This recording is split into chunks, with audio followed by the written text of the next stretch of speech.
देखा यही जाता है कि जो यूजुअली जलसों में जो लोग आते हैं वो किसी ना किसी चीज़ की, बिरयानी की प्लेटों की बात हुई या पैसे दे के आते हैं। दूसरा सवाल आपसे बसरा साहब ये भी करना चाहूँगा कि 9 सीटें पाकिस्तान तहरीक इंसाफ ने सिक्योर की हैं, जो कि गवर्नमेंट बनाने के लिए कम है। आपको इत्तेहादियों को शामिल करना ही पड़ेगा, चाहे वो आपका WM हो। एनी हाउ, सवाल यहां पे ये उठता है कि कारकर्दगी आपकी गिलगित बल्तिस्तान में सही रही है? आप समझते हैं कि वहां की आवाम ने आपको मैंडेट दिया है? कामरान, आपके सब सवालात बहुत अहम हैं, लेकिन एक फिक्रा मैं क्या कि आगे चलता हूँ। 2010 का जो इलेक्शन हुआ था, जो पीपल्स पार्टी जीती थी, 14 सीटें उन्होंने जीती थी और हुकूमत बनाई थी। उस वक्त मैं भी पीपल्स पार्टी के साथ था। उससे अगला इलेक्शन जो 2015 वाला आया, पीपल्स पार्टी की 2 सीटें रह गई और मुस्लिम लीग नून जीत गई 14 सीटें लेकर। तो धांधली किसने ली थी? 16 नून लीग ने ली थी। उस वक्त इनसे पूछे पीपल्स पार्टी वालों से और नून लीग वालों से, वो धांधली मुस्लिम लीग नून ने करवाई थी। चलें इससे आगे चलते हैं। अभी 9 सीटें जीती हैं PTI ने, जैसे आपने कहा है 9 हमने जीती हैं, 14 सीटें जीती हैं बाकी जमातों ने। अच्छा, वहाँ 14 पे धांधली, सिर्फ 9 सीटों पे धांधली हुई है। यार ये कौन लोग हैं? मैं फिर कह रहा हूँ, ये बेचारे जहनी मरीज हैं। इनको ये समझ नहीं आ रही कि अवाम अब आपको आजमा के थक चुके हैं, उन्होंने आपको वोट डालना नहीं है। और दूसरी बात आपने कही, गुजारिश ये है कि ये जो आज़ाद लोग जीते हैं, हमारी पार्टी से कई फैसले गलत भी हुए हैं वहाँ पे। हमने इनमें से 4 लोग ऐसे थे जो हमसे टिकट मांग रहे थे, हमने नहीं दिया, वो इंडिपेंडेंट कॉन्टेस्ट किया उन्होंने।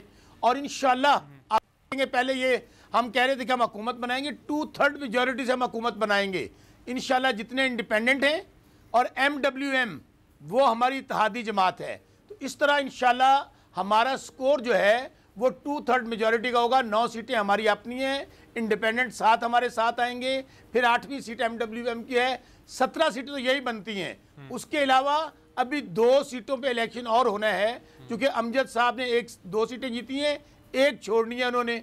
अभी 1 सीट जो है, एक कैंडिडेट की डेथ हो गई थी। सो इंशाल्लाह, और इसका फ़ायदा क्या होगा? फ़ायदा ये होगा कि GB वालों ने जिस उम्मीद और तवक्को पे वोट हमें डाला है कि इतना बड़ा तारीखी कदम होने जा रहा है कि उनको सूबा मिलेगा, उनको उनके हकूक मिलेंगे, NFC अवार्ड से फंड मिलेंगे। और मैं अगली बात, मैं ये नहीं कहता, हम तो 2-2.5 साल से आए मेरे भाई, हम नहीं, मैं और महंगाई हमारा सबसे बड़ा इशू है। हम ये नहीं कहते कि हमने दूध और शहद की नहरें बहा दी हैं, लेकिन क्या 2-2.5 साल में हम ही जिम्मेदार हैं पूरे पाकिस्तान की बर्बादी के? इनको तो 4-4 बारियां मिली। जो लोग सिंध में तब्दीली नहीं ला सके, जो पंजाब में तब्दीली नहीं ला सके, GB में 2-2 बारियां लेने के बाद अब भी कहते हम इनकलाब लाएंगे। मेरा ख्याल ये कहता है, इनको बैठ के ठंडे दिल से सोचना चाहिए कि एनफ इज एनफ। अब अवाम बड़े बाशऊर है, और ख़ास तौर पे मैं GB की अवाम को कामरान सलाम पेश करता हूँ। बहुत वहाँ पर पढ़े लिखे लोग हैं। आप उनका ज़रा एजुकेशन रेशियो देखें, PJ मीर साहब मेरी बात से एग्री करेंगे। वो लोग जिस अंदाज में उन्होंने वोट डाला, और पाकिस्तान की तारीख का, GB की तारीख का सबसे ज़्यादा टर्न आउट है। ठीक है, 9 सीटों जिनको वोट नहीं डालने दिया जाता था, आप पर एतमाद का इजहार किया है। 9 सीटें आपको देखकर, और आज़ाद उम्मीदवारों को भी आप अपनी सीट में गिनते हैं, ये और बात है। और एतमाद आप पर 2018 में भी अवाम ने किया था, महंगाई के हवाले से, नौकरियों के हवाले से।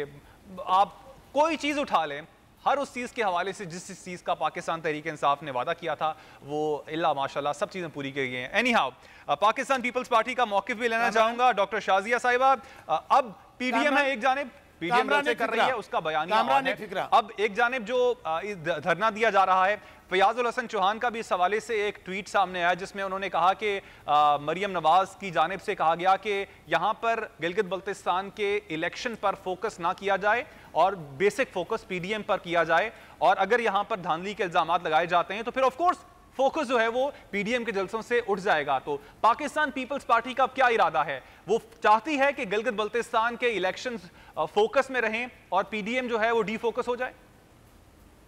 देखिए जी, सबसे पहले तो जो ये चीजें सारी हुई हैं, उस पर आपको भी पता है कि कितनी तहफ़्फ़ुज़ात का इजहार किया गया था, और जिस तरह से बसरा साहब ने अभी बातें की हैं, तो अल्लाह का शुक्र उन्होंने अभी तक कोई ऐसा काम खुद नहीं किया है, उनको तो ये चीजें सिलेक्ट होके मिल रही हैं, तो इसलिए उनको अपनी बड़ाई नहीं बतानी चाहिए, अपनी पार्टी की बड़ाई नहीं बतानी चाहिए। ये सारी चीजें खैरात में मिल रही हैं। और दूसरी बात यह है कि पाकिस्तान पीपल्स पार्टी जिस चीज के लिए अवाम के लिए और जमहूरियत के लिए लड़ रही है, इंशाल्लाह वो आगे भी इसी तरह से अवाम का साथ देती रहेगी। और पीडीएम सिर्फ एक पीपल्स पार्टी या नून लीग की पार्टी नहीं है, ये हम जितनी भी अपोजिशन की पार्टीज हैं और 11 जमातें इसमें साथ हैं, तो दो चीजों पे ही फोकस रहेगा। और ये हम अवाम के साथ ज्यादती नहीं होने देंगे, जिस तरह से 2018 में इन लोगों ने इनको सिलेक्ट करके पॉलिटिकल इंजीनियरिंग करके इनको जो बिठाया गया था, ये चीजें नहीं होने देंगे। अगर फेयर और ट्रांसपेरेंट इलेक्शन की बात कर रहे हैं तो इस पे भी हमारा फोकस होगा कि वो चीजें जहां जहां पे इन्होंने वोटर को साहिबा एक नजर रुकिएगा। पीजे मीर साहब ने एक बड़ा वैलिड पॉइंट उठाया था। उन्होंने कहा था कि देखें, अगर तारीख को देखा जाए 2009 में पाकिस्तान पीपल्स पार्टी ने 12 सीटें ली थी गिलगित बल्तिस्तान में। नून लीग ने इससे पहले इलेक्शन 2015 में जो हुए उसमें नून लीग ने 16 सीटें ली हैं। अगर देखा जाए कंपैरेटिवली तो विफाक में हुकूमत जिसकी रही है उसने गिलगित बल्तिस्तान में ही हुकूमत बनाई है, लेकिन इस वक्त जो पाकिस्तान तहरीक इंसाफ की सीटों की तादाद है वो तो 9 है। अगर धांधली का इल्ज़ाम लगाना चाहिए तो पाकिस्तान तहरीक इंसाफ को लगाना चाहिए कि उनकी सीटें इतनी कम क्यों आई हैं। आप लोग क्यों कर रहे हैं? क्योंकि जो ट्रैक रिकॉर्ड है वो तो ऐसे ही बोलता है कि ऑपोजिशन की जमातें 2-3 सीटें लेने से ज्यादा ले नहीं पाती हैं।